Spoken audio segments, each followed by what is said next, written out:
उम्रा कर लौट रहे भारतीय यात्रियों की बस जब पूरी तरह आग का गोला बन गई और 42 से ज्यादा भारतीयों की मौत हो गई, तब 24 साल का एक युवक मोहम्मद अब्दुल शोएब करिश्माई तरीके से मौत को मात दे आया। वो इस हादसे में बचा एकमात्र भारतीय है। शोएब कहां का रहने वाला है? इस हादसे के दौरान उसने क्या देखा?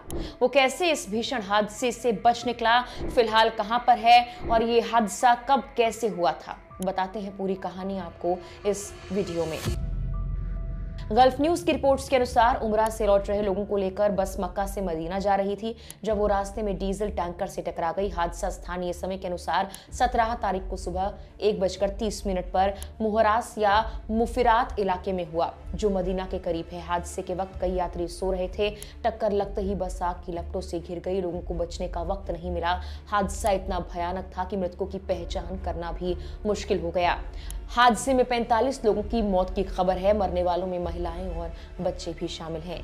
लेकिन इस त्रासदी के बीच एक 24 साल का भारतीय युवक मोहम्मद अब्दुल शोएब ऐसा नाम है जो मौत के मुंह से जिंदा लौट आया।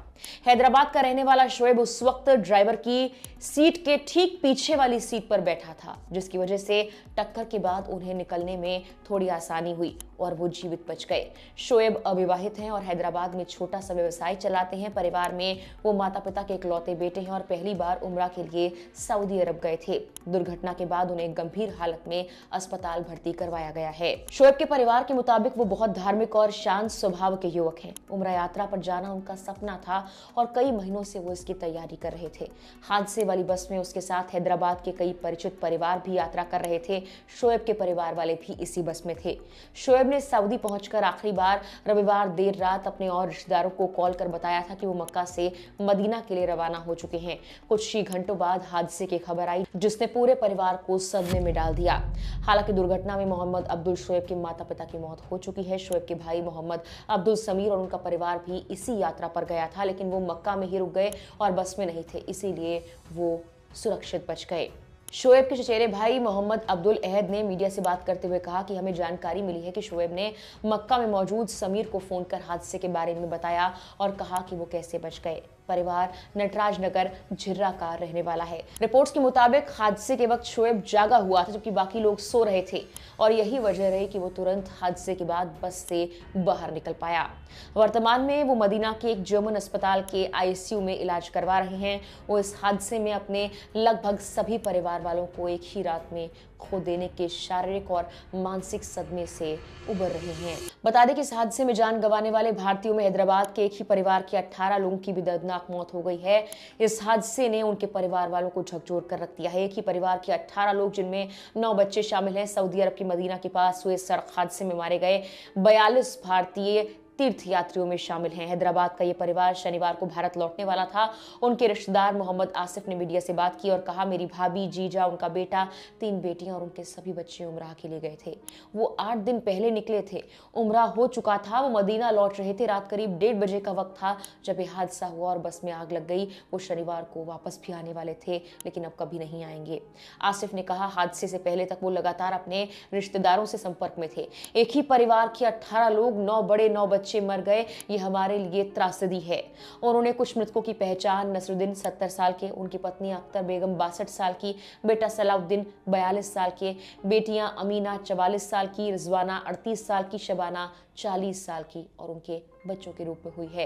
रामनगर के नसरुद्दीन के घर पर पड़ोसी ने चाबी अला कर दी। जैसे ही उनकी बहन घर में दाखिल हुई तो चारों ओर चीख पुकार मच गई। वो फुफक कर रो पड़ी कि मेरे भाई का पूरा परिवार खत्म हो गया, सब चले गए। तेलंगाना मंत्रिमंडल ने फैसला लिया है कि मारे गए लोगों को उनके धार्मिक रीति रिवाजों के मुताबिक सऊदी अरब में ही दफनाया जाएगा। हर पीड़ित परिवार से 2 लोग अंतिम संस्कार में शामिल होने सऊदी अरब भेजे जाएंगे। कुछ मीडिया रिपोर्ट्स के मुताबिक परिवार वालों को शव भारत वापस लाने या मदीना के जन्नतुल बकी में दफनाने का ऑप्शन भी दिया जाएगा। हालांकि सऊदी कानून के मुताबिक शवों की वापसी काफी मुश्किल है। वहीं पीड़ित परिवारों को तुरंत मुआवजा मिलना भी काफी मुश्किल है, क्योंकि सऊदी अरब में सड़क दुर्घटनाओं में सरकार की ओर से कोई सीधा मुआवजा नहीं मिलता है। मुआवजा तभी मिल सकता है जब पुलिस जांच में टैंकर ड्राइवर या कंपनी की गलती साबित हो और परिवार कानूनी दावा दायर करे। ये प्रक्रिया कई महीनों तक चल सकती है। मीडिया रिपोर्ट्स के मुताबिक हज या उम्रा यात्रा शुरू करने से पहले तीर्थयात्रियों को एक डिक्लेरेशन फॉर्म पर साइन करने पड़ते हैं। इसमें क्लियर लिखा होता है अगर सऊदी अरब की जमीन पर मक्का मदीना या कहीं भी तीर्थयात्री की मौत होती है तो वो शव को वहीं दफनाया जाएगा। वहीं भारत सरकार के मुताबिक अगर किसी गैर तीर्थयात्री भारतीय की सऊदी में मौत होती है तब मृतक के कानूनी उत्तराधिकारियों की इच्छा के अनुसार शव को भारत लाया जा सकता है या सऊदी अरब में दफनाया जा सकता है। हैदराबाद पुलिस के मुताबिक 9 नवंबर को 54 लोग हैदराबाद से सऊदी गए थे। वो 23 नवंबर को वापस आने वाले थे।